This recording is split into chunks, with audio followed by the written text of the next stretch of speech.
Hello दोस्तों। अगर आप भी ट्रेडिंग करना चाहते हैं और आपका एंट्री गलत हो जाता है या फिर प्राइस आप आकर आपके रिवर्सल कर जाता है, यानी प्राइस आपके पॉइंट पे आके रिवर्स कर जाता है, तो समझ लो आप सप्लाई एंड डिमांड को गलत समझ रहे हैं। दोस्तों, आज मैं आपको बताऊंगा कि सप्लाई और डिमांड का एक ऐसा कॉन्सेप्ट जो बड़े बड़े ट्रेडर कभी क्लियरली अपने छोटे ट्रेडर को नहीं बताते हैं, ताकि वो कभी पैसा ना कमा पाएँ या उनकी बराबरी ना कर पाएँ। और इस वीडियो में मैं आपको एंड तक देखना होगा, तभी आज आप समझ पाओगे कि मार्केट ऊपर या नीचे क्यों जाता है। तो सबसे पहले जानेंगे सप्लाई एंड डिमांड क्या है। तो मैंने 15 मिनट 1 आवर का बिटकॉइन का चार्ट लगा रखा है और मैं आपको इसी चार्ट में सिखाऊंगा यानी बताऊंगा।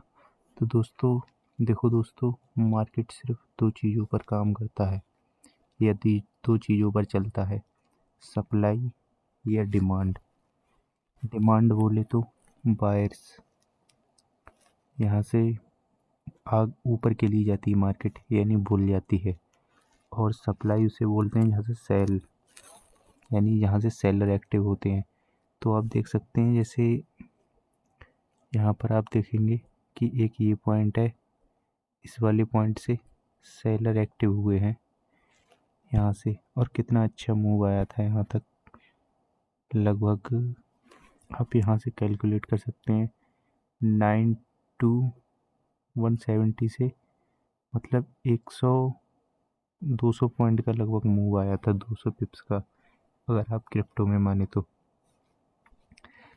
और डिमांड क्या होती है, तो मैं आपके लिए डिमांड भी बता देता हूँ। जैसे कि आप यहाँ से देख सकते हैं, ये एक लिक्विडिटी एरिया होता है जहाँ से हम इसको डिमांड बोलते हैं। यहाँ से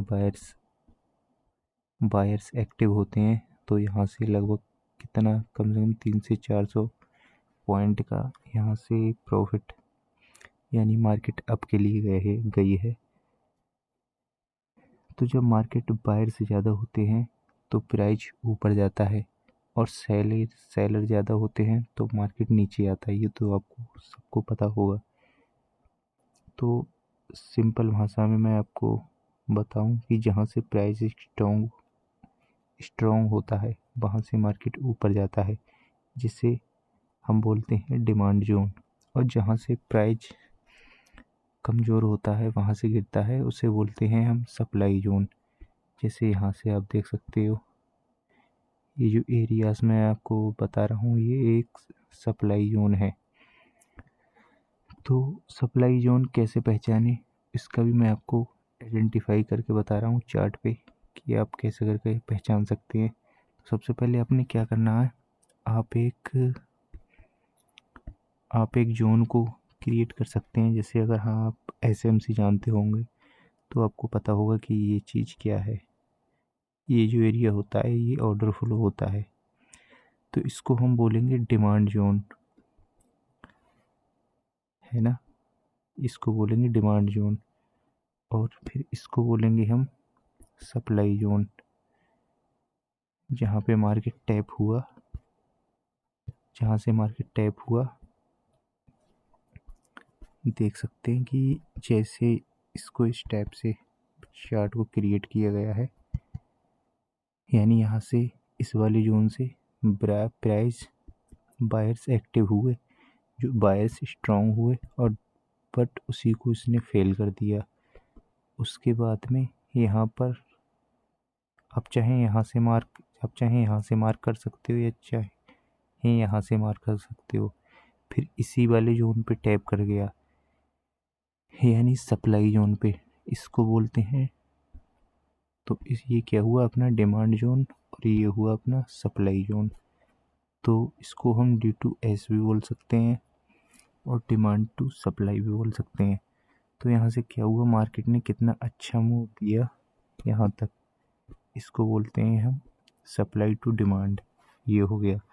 अब इसको और अच्छे से समझते हैं हम, इनको हटा देते हैं।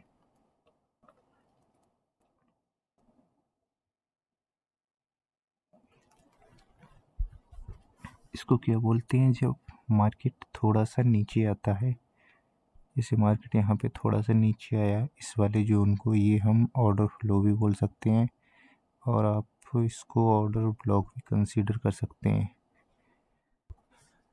अगर आप ऑर्डर ब्लॉक को कंसीडर करेंगे यहाँ से, ये वाली कैंडल को ऑर्डर ब्लॉक, या आप इसको, ये यानी बड़ी बड़ी कैंडल है ये, इसको ही आप अगर ऑर्डर ब्लॉक पे कंसीडर करेंगे, तो आप यहाँ पर भी जो डिमांड पे जब टैप करेगा तो सप्लाई पे भी आपको फर्स्ट एक ही कैंडल यानी ऑर्डर ब्लॉक पे ही कंसीडर करना पड़ेगा, तभी प्रॉपर बन पाएगा सप्लाई टू डिमांड, यानी सप्लाई टू डिमांड।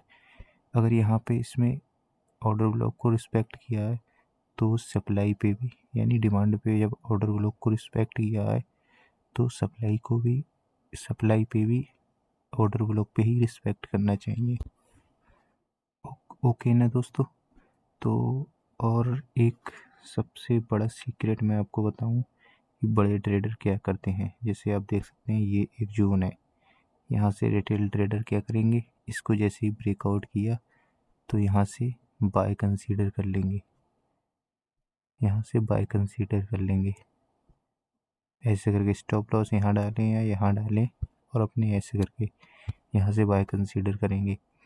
लेकिन बड़ा ट्रेडर क्या होता है, बड़ा ट्रेडर क्या करता है कि अपना यहाँ से जो रिटेल ट्रेडर सोचता है ना, उसके अपोजिट सोचते हैं बड़े ट्रेडर, जिनको काफ़ी सालों से मार्केट में एक्सपीरियंस हो रखा होता है। तो बड़े ट्रेडर क्या करते हैं कि जब उनको पता चल जाता है कि ये D2S हो गया, तो रिटेल ट्रेडर क्या करते हैं अपने छोटे ट्रेडर की यहाँ से टैप करके मार्केट अप के लिए जाएगा, बट यही इसी को फेल कर देता है मार्केट फिर से। फिर आप देख सकते हैं एक और सप्लाई जोन आ गया यहाँ पर, ये देख सकते हैं यहाँ से एक कितना छोटा सा मूव आप लेकर सेल कर सकते हैं। बहुत अच्छा रिस्क रिवॉर्ड रहेगा इसमें, जैसे कि ये मैंने आपको बताया 4.9 का रिस्क रिवॉर्ड रहा है। तो दोस्तों कुछ ऐसा ही बड़े ट्रेडर करते हैं, और आपको कुछ कॉमन मिस्टेक हैं और भी नहीं करनी है, जैसे कि हर जोन में ट्रेड नहीं करना, जैसे यहाँ पर बन गया और यहाँ पर बन गया, ये हर जोन पर ट्रेड नहीं करना है। प्रॉपर कंफर्मेशन होनी चाहिए और स्टॉप लॉस लगाना ज़रूरी है, तभी आप सक्सेसफुल ट्रेडर बन पाएंगे।